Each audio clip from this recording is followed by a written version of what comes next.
Greetings, friends. Jared here with another review from Fanboys Forever.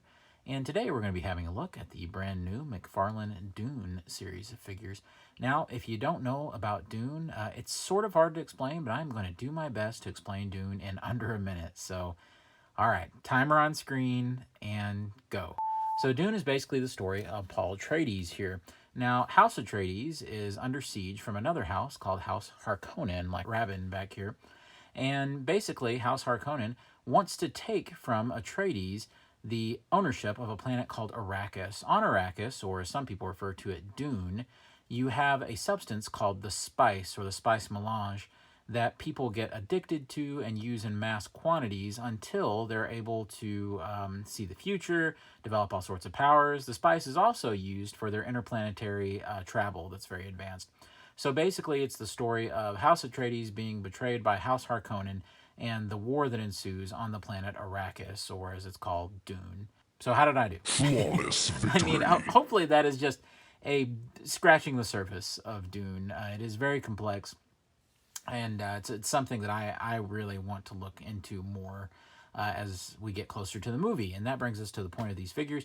McFarlane has done these as a movie tie-in for Denis Villeneuve's new Dune film that he has coming. And, it's a controversial topic right now. Originally, of course, it was supposed to be a theatrical film, and of course, because of the state of the world, now we're looking at HBO Max release simultaneous with theaters. And Villeneuve is upset, and different people have different opinions. I'm not here to discuss that. We may discuss it in a follow-up video, so let me know below if you want to hear a discussion on that. But what I am here to discuss, and that is McFarlane's series of figures. As quickly as we can, we're just going to look at the entire series right here. You know that I'm not much of a packaging guy, so I'll just very quickly show you one of the boxes. This is the Stilgar packaging that we get, and it just says Dune, has the movie logo, and has all the desert kind of color scheme.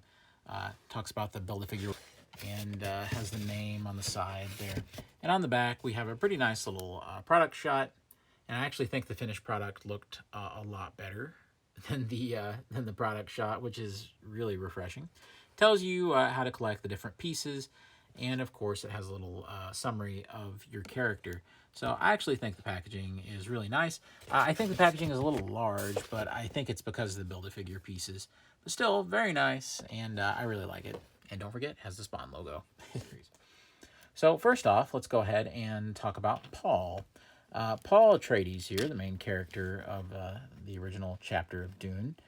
You can see that he is played by Timothée Chalamet, and I think that they've captured his likeness wonderfully. I mean, really, this is a very, very, very strong likeness, in my opinion. I recognized him immediately when I saw the figure. It was actually very striking. Honestly, it was probably one of the main reasons why I picked up the entire series, as a matter of fact.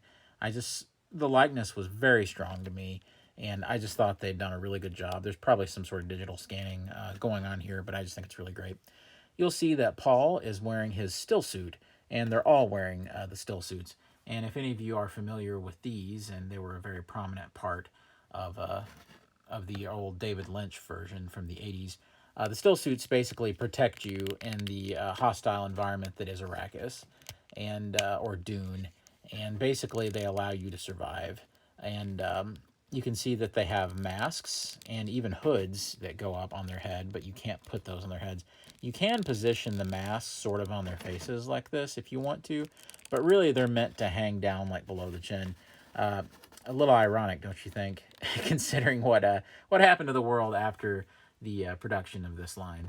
So that's Paul.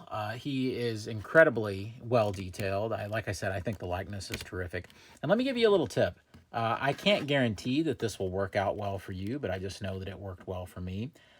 This hairpiece is a separate piece that you can easily just separate from the head. And let me tell you why, what I did. I actually just went ahead and pulled it off. And the reason, you can see that it just has an area where it plugs in. You can see this was never meant to be seen. This is like the area it was glued on. That's where you have the brown remnant right there. The reason I do this is because it gives you a little bit of leeway about how you want the hair to set on the head. So if you want the hair to kind of be over a little bit to where it's covering one of the eyes, which I think is intended, you can, or you can kind of mess with it a little. You can even heat it up and then put some cold water on it to kind of pose the hair around. And it's on there very, very tightly. So it's not like, you've ruined it or anything. And if you want to lock it into place where you want it, you can just add a dab of glue and you're good. So I think Paul is awfully impressive, especially in the likeness department. Next up, we'll be having a look at another member of Paul's family, and that is his mother, Lady Jessica. Now, Lady Jessica is an interesting character in the Dune mythos because she is a former member of the Bene Gesserit Sisterhood. This is like space witches, is the best I can describe it.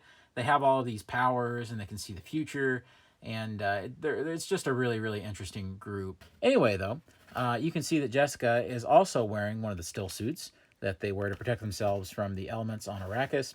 You can see that also she has this removable pack, like a survival pack kind of thing. And the clasps on these are kind of interesting. I'm not really sure I would have done it like this if I were them, because it's really hard to get it on there just right, and you kind of have sort of a mess trying to get it to go on there flush. But honestly, it looks really good from the front, and you would have to get in a very specific spot on the side to even see the problems with the clasp. So I actually think that it works really well for what they were going for. You can, like I said, you can remove the thing if you'd like. We'll just do that. These masks are also removable, but you just have to pop the heads off. It's just kind of weird without them. It's almost like something's missing. So basically what you're left with is the female form in one of the still suits.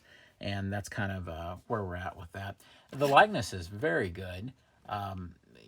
Excellent likeness. I think that's pretty well right on. And clean paint applications. You really can't complain. So looks great. She also comes with one of these daggers here. And you're going to see these daggers a lot as we talk about other figures, because almost all of them comes with the same kind of dagger. Paul actually came with these two other daggers as well. All right, moving on, we have Duncan Idaho. He is like the royal bodyguard in the Atreides family. I really like this figure. Of course, obviously, it's Jason Momoa. He will be playing Duncan in the movie. I really like the size on this guy. Let's say, for instance, you may be fooled into thinking that these are closer than they really are, just from the way that I have them standing. But if you look, Paul and Duncan have a pretty significant bulk and height difference. So even though they are wearing the same suits, it's not like they're reused necessarily, because they're so different in terms of size and form. So you can obviously tell it's Jason Momoa. I think the likeness is very good. He also comes with these two massive cleavers, and I think these are really cool. I'm expecting some really, really good action sequences in the film involving Duncan Idaho. So I'm really looking forward to that. And plus, his name just kind of reminds me of like a brand of potato cakes. Duncan Idaho potato cakes. That's what I want to call him every time I pick the figure up. Sculpting is truly excellent all around on the figure. These still suit sculpts are just superb. He has the little hood going in the back. If you move the hood out of the way, his hair is actually kind of in a ponytail. I guess I would refer to it as more of like a small braid of some sort. But yeah, they have all the details of Momoa's likeness correct, especially things like, say, his scar on the eyebrow right there that we always see Momoa with. I think it looks really good. I don't think it's as strong as the Chalamet likeness or the Lady Jessica likeness, but I still think it's just about right. But yeah, I can definitely tell who it is immediately. And here we have Stilgar. Stilgar is actually the leader of the Fremen. The Fremen are the people who actually live on Arrakis. And you can actually see that Stilgar, with his eyes here, are actually like glowing blue a little bit. You guys see that? And that's because if you're around the spice long enough, or if you take the spice long enough on Arrakis or wherever, your eyes will eventually begin to glow blue. So I'm really glad that they have that little detail in there. I'll remove his mask to the side here so that you can see the head sculpt and see the likeness that we're working with here. Of course, the actor who plays Stilgar is Javier Bardem, and I think it's actually very obvious from looking at the head sculpt exactly who it is.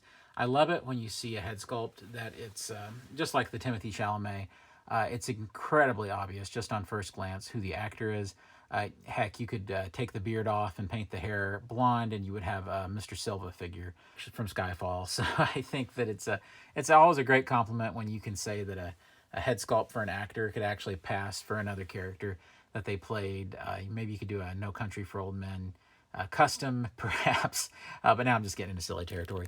Anyway, though, I love the head sculpt. I think that they nailed it here. I really do. I think that they absolutely nailed it. One of the best Bardem, if not the best Bardem head sculpt that I've seen.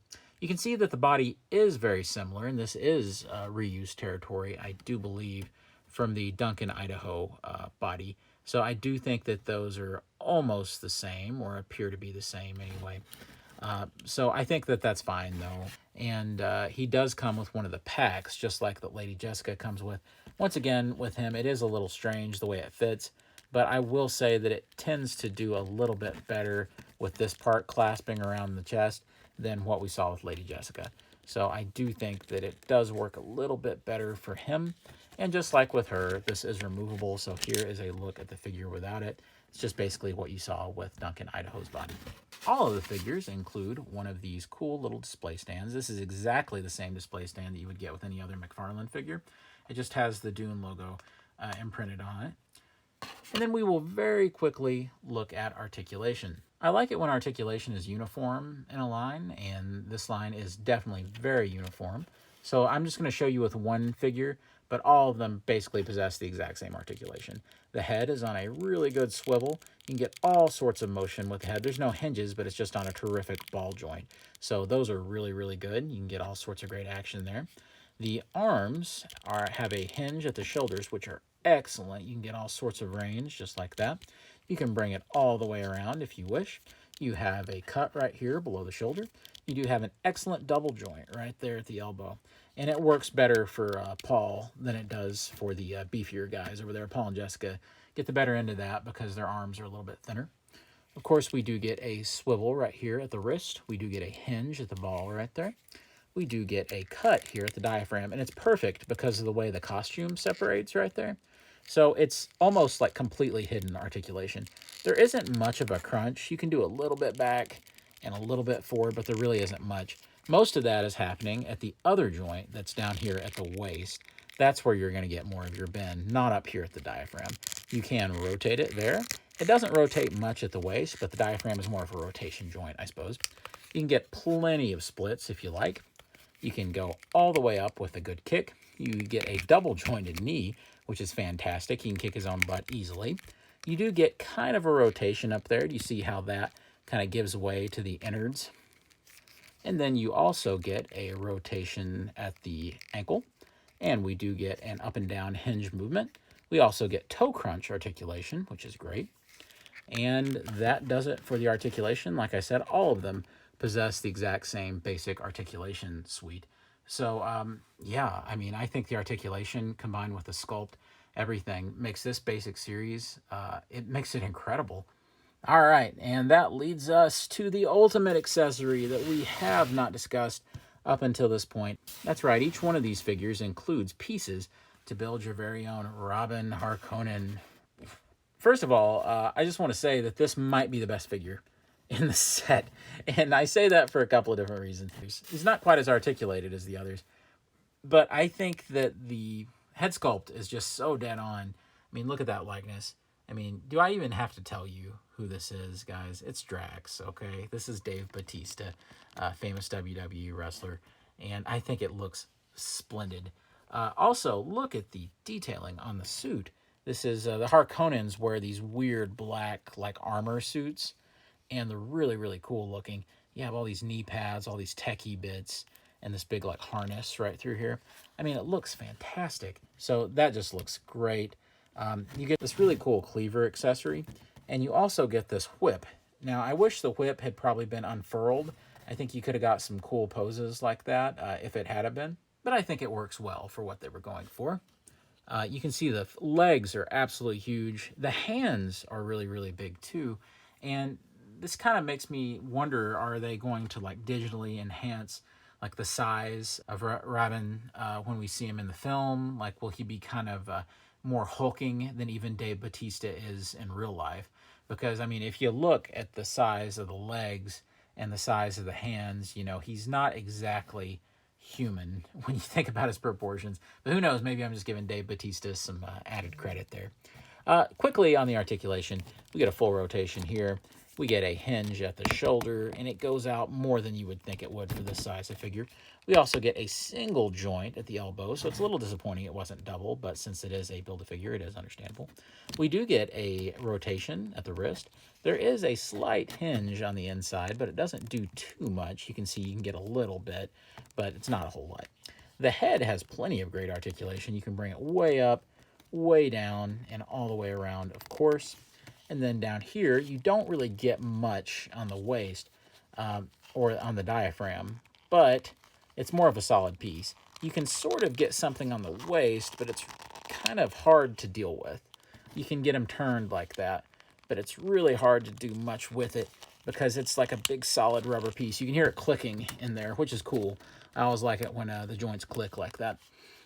You can see that with the legs, these are the attachment points, and they don't really stay in there perfectly a lot of the time, but I think that it's to kind of give you the ability to rotate them, and then they plug back into the regular neutral position.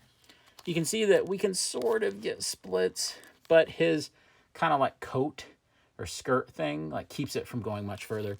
You can get the leg up, but it's kind of a challenge, but I think that's a pretty decent little kick right there. You do get double joints, though, at the knees, so I think that's a really cool surprise. You also get like I said, a rotation right there, but you also get a toe joint, and you get that same kind of hinge, ball joint down there at the ankle as you do with the basic figures. For a scale comparison, so we'll start with the largest of the figures, and I'll have to take them off his display stand to get a true comparison.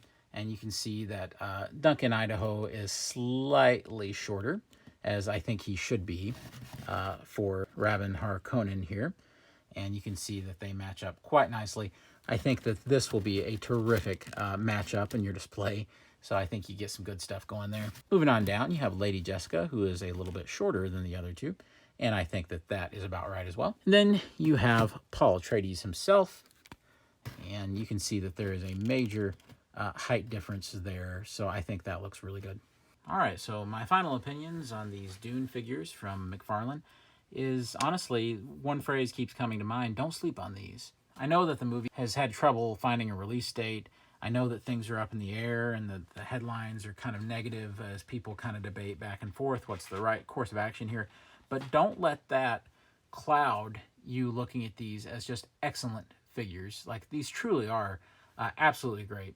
And honestly, I won't mince words here. What you have is the artistry of, say, a NECA, with a very similar likeness quality, very similar sculpt quality. But you guys know the truth about our awesome NECA figures is that they are so fragile, so fragile. And a lot of times the plastic feels so brittle. And that is just not the case with these guys.